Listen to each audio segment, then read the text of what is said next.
Alright, in this video I wanted to pick up on the last video that I did, which was how to process HDR photos in Lightroom. So there was a request in one of the comments to kind of show the full edit of what I did in Photoshop. So I'm going to go ahead and show you that now. To get into Photoshop, what you do is you just right click on the photo and click Open in Photoshop.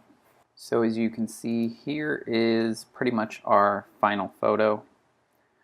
If we take a look at kind of what we did, I'll drag this over to this file.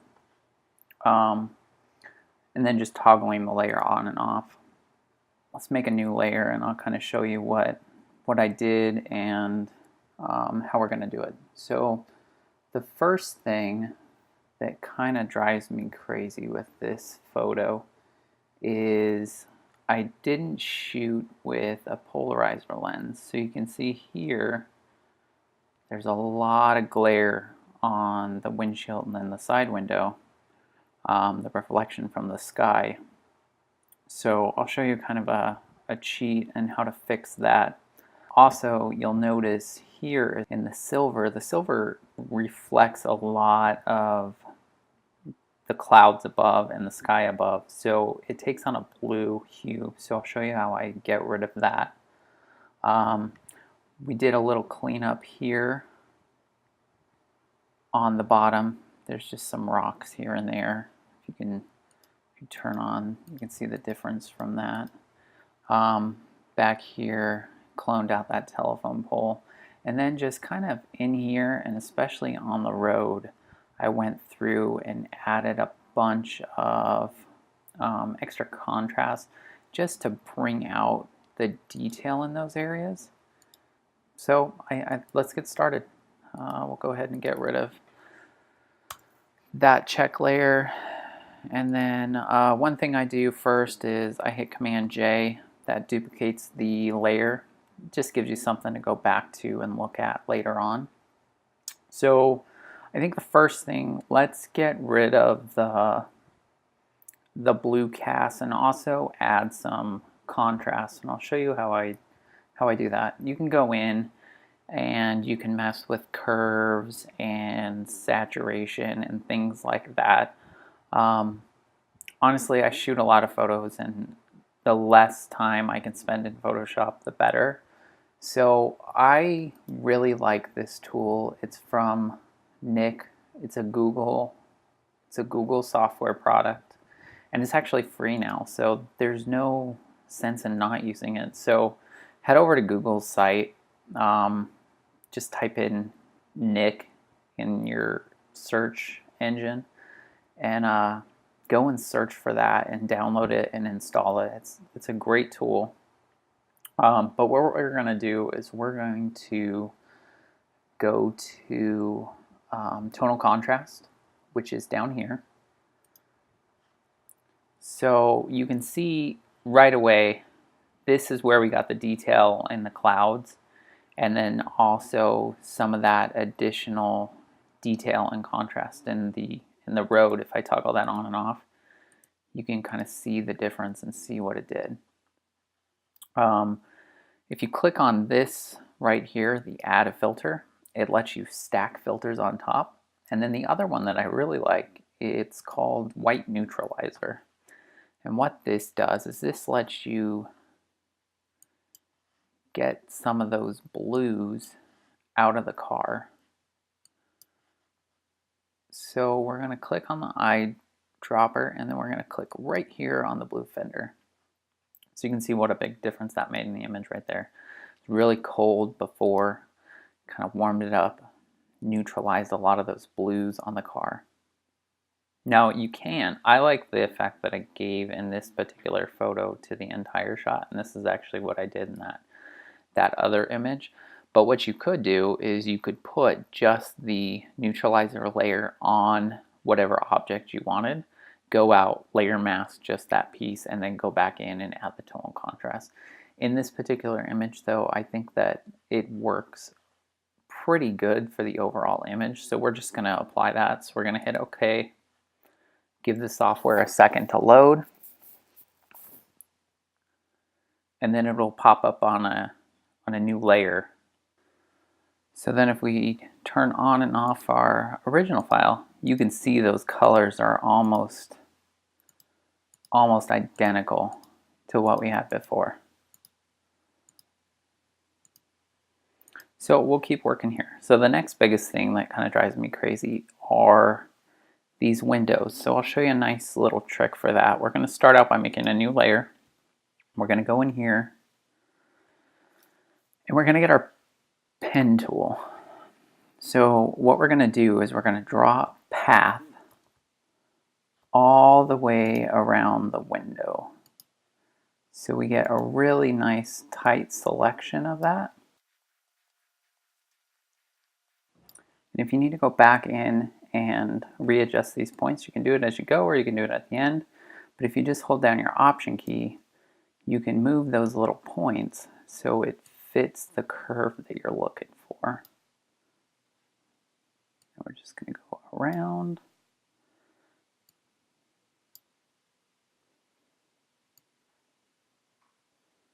You just click, drag, and pull to get the right shape.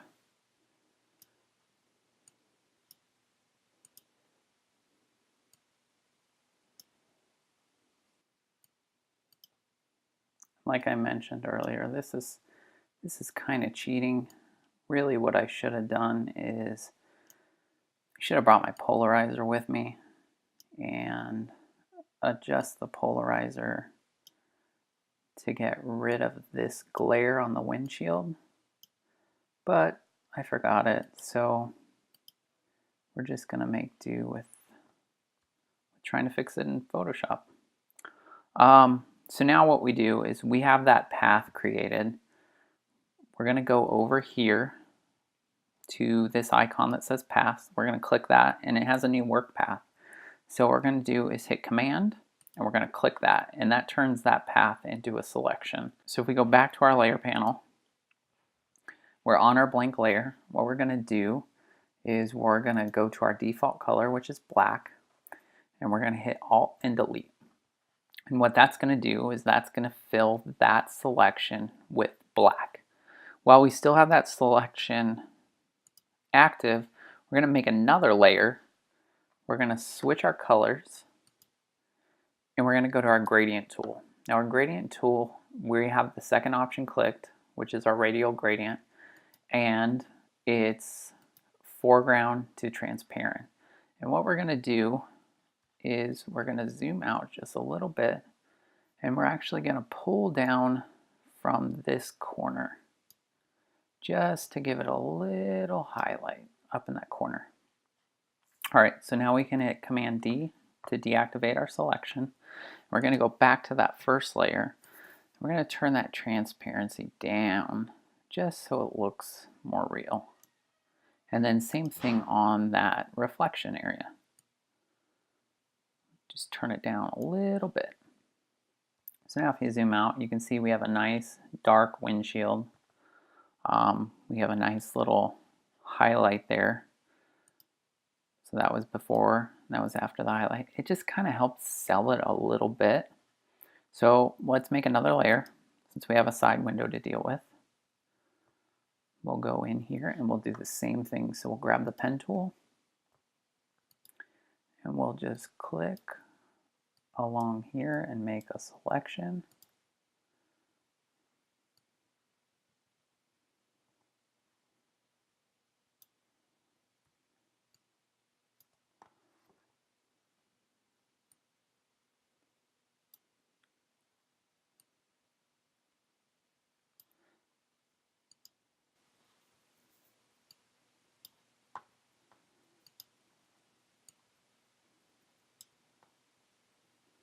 Pen tool is actually a really useful tool in here. A lot of people are afraid of it just because you have these weird Bezier curves.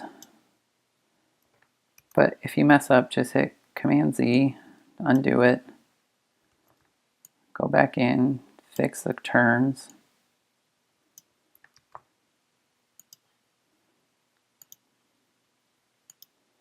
Just let you get a really nice selection around these kind of objects that would take forever to do with a brush tool, and realistically you wouldn't get as good as results.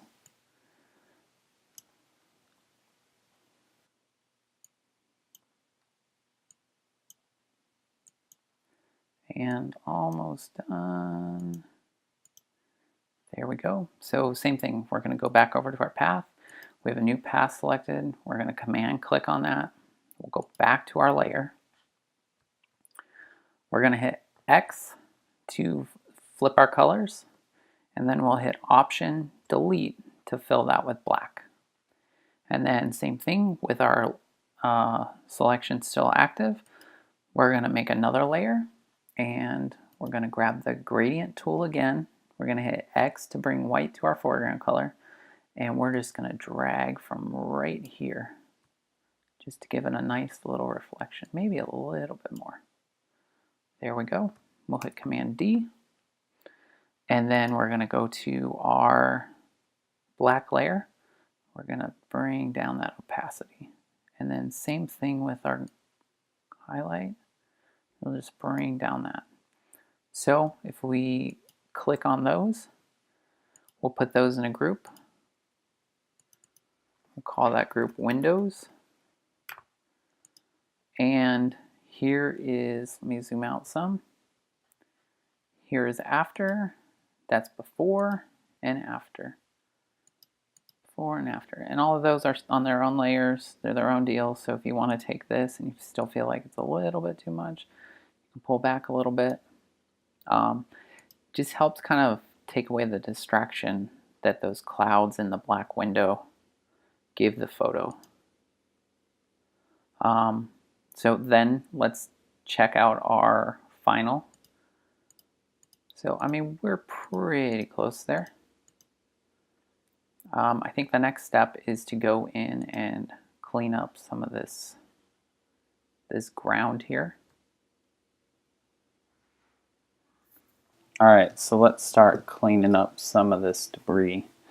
We'll go ahead and make a new layer, and then we'll get our clone stamp tool, and we'll select a clean area, and then we'll just start painting over this.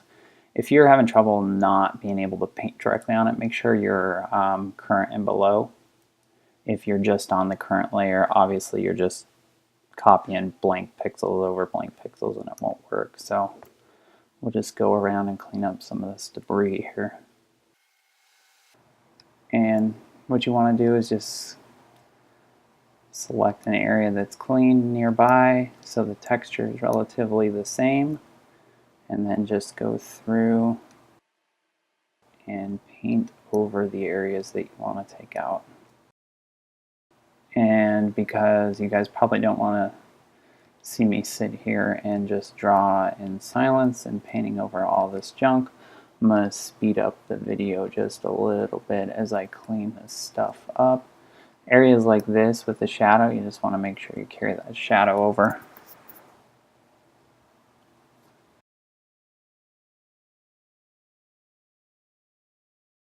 Alright, so zooming out, you can see we did a pretty good job of cleaning up all those random rock debris all over the street. I think while we have the clone brush tool, this is very minimal and kind of nitpicky thing, but there's a telephone pole back here in the background that bothered me. So let's go ahead and get rid of that. It's basically the same technique. You just want to copy a clean place on the horizon and kind of just work up and work through, see how we're getting some different pixels there. Just go over, select another space, kind of blend it in. Just kind of want to work it in so it's random. The good thing about clouds is they're completely random, so as long as the color matches, it doesn't need to be 100% perfect. Just go back to that place there and kind of just work it down.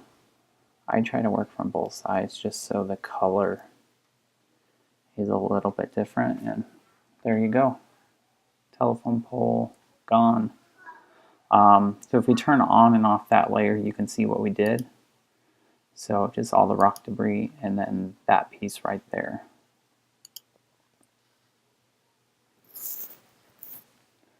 So next, if we look at our final photo, really the last thing that I did was I did some dodging and burning on the car, and also brought down the overall brightness of the street. So let's start with the street. We're going to put a curved layer on the top, and what we're going to do is we're going to take this middle section here, click, and just pull straight down.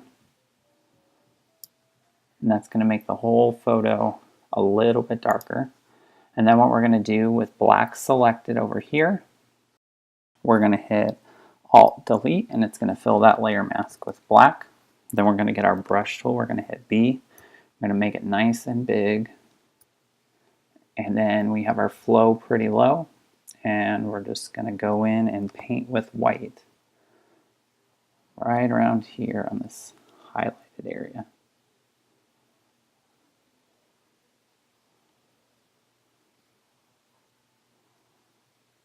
And that's just going to darken up that street just a little bit.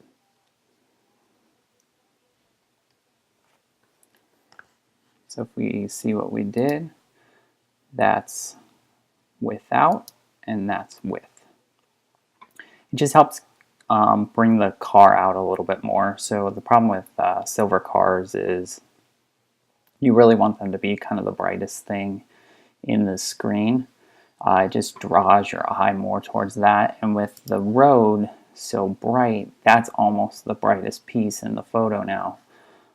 So we just want to get rid of that to draw the eye up into the car a little bit more.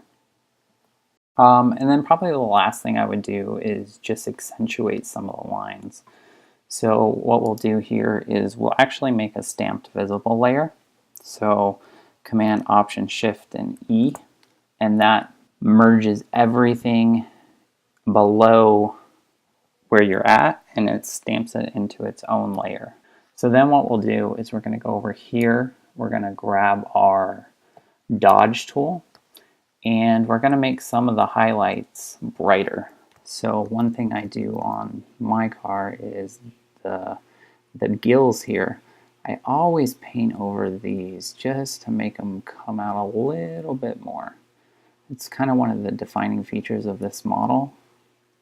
So I think it's always important to kind of bring some extra attention to that. Same thing with the headlight there, maybe a little bit on the fog light. You can go over some of these body lines if you want to call them out a little bit more. Maybe in here, on the top of this line, in through there. But really where we're going to get a lot of the bang for our buck on this is when we switch over to our burn tool. So now our burn tool is going to make all of our darks darker. So this body line right here, we really want to chisel out. This is what's going to give your photo a little bit more 3D look. And then I make it a little bit bigger. I just go once across here, just to kind of suck that area in. And then another thing I do is I go into the area of the headlight and I darken around those gills just to help them stand out a little bit more.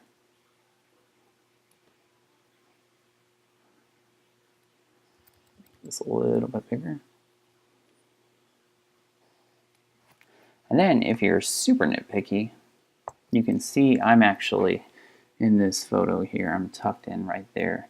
If you want, what you can do is grab a layer above that, and you're going to basically do exactly what we did with those rocks. You're just going to grab your clone stamp tool. You can even bring the flow down a little bit. Click right here. You just want to come over that.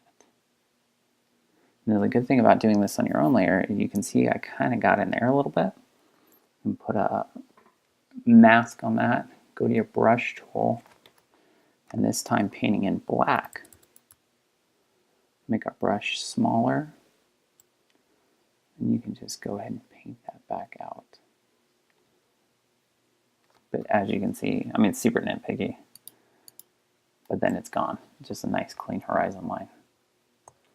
So let's see where we're at. So this was the kind of template photo that we started out with that I had previously processed, and this is where we're at now. So pretty close. I actually kind of like this new one a little bit better. The windows are a little bit darker, and the ground's a little bit darker and obviously cleaner. So that's the basic retouch. From there, you'll just hit save and send it back over to Lightroom. So hopefully you enjoyed this. Any questions? Leave them in the comments. Thanks.